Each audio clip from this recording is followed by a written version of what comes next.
When somebody says, that's just your interpretation, the first thing you've got to do is ask yourself, where is this coming from? Where is this objection coming from?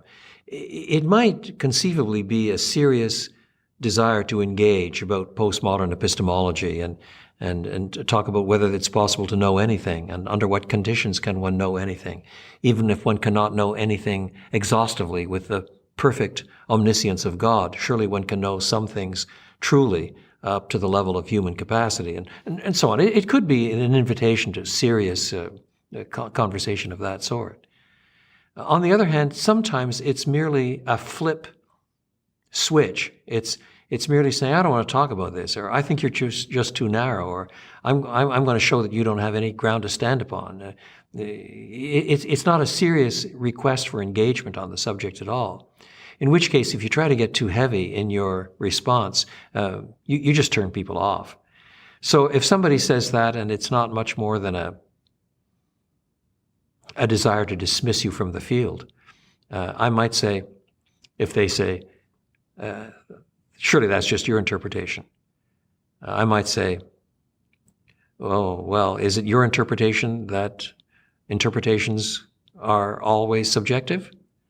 Isn't your interpretation of interpretations therefore subjective? And that's a purely ad hominem argument. It's not really all that serious, but I've yet to see somebody answer it seriously. It shows the folly of the approach that tries to dismiss people with a one-liner. Beyond that, I think that there are some useful things to say, provided you're dealing with somebody who's serious. You can show that in just about every domain of life, we can know some things in measure. If you want to begin to study nuclear physics, or you want to begin to study classical Greek, or microbiology, or carpentry, there are some things that you come to know with time. You might know very little at the beginning of the course, or at the beginning of the tradecraft, but after 6 months or a year or 2 years or 10 years or an apprenticeship, you know a great deal more.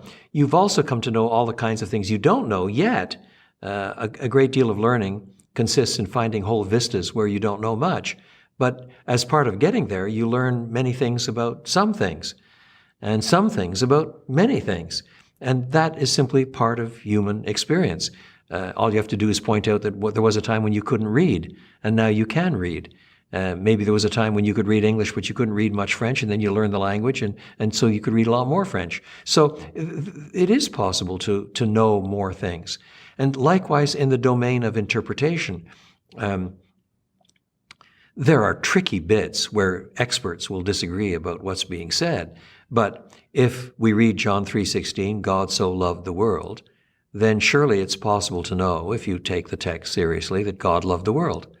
Now, you might want to define that more by asking, what does John mean by world, and are there different ways in which the Bible speaks of God's love? And you can ask all kinds of refining questions, but surely it's not a purely subjective interpretation that says this text means that God loved the world. It doesn't mean that God wears nightshirts, or it doesn't mean that God is angry with people all the time. It doesn't mean that God created everything in the beginning. It doesn't mean any of those. It means that God loved the world. That's something that is a valid interpretation of John chapter 3, verse 16.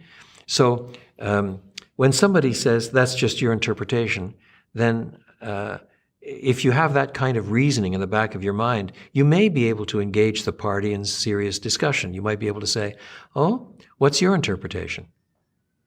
And if they commit themselves, say, well, what does the text say? Let's look at some passages together. And then you're getting them into the text and context of the Bible itself. Well, I think the text means such and such. Well, what about this expression? Is that what is meant? Is this what Samuel means, or whoever it is that you're quoting?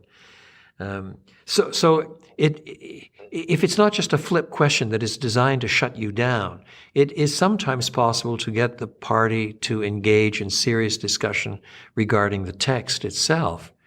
And even if you get them to the place where they say, well, okay, I see that that's what the interpretation of the text is. It's just that I don't like it. I just don't agree with it. And I would reply, well, that's a different argument. If you disagree with it, you're still agreeing that this interpretation is correct, even if you don't like the entailments or the conclusion, or you don't like what the text is actually saying. But that is a faithful interpretation of the text, in which case you're not arguing with me, you're arguing with the one who gave us the text, with God himself.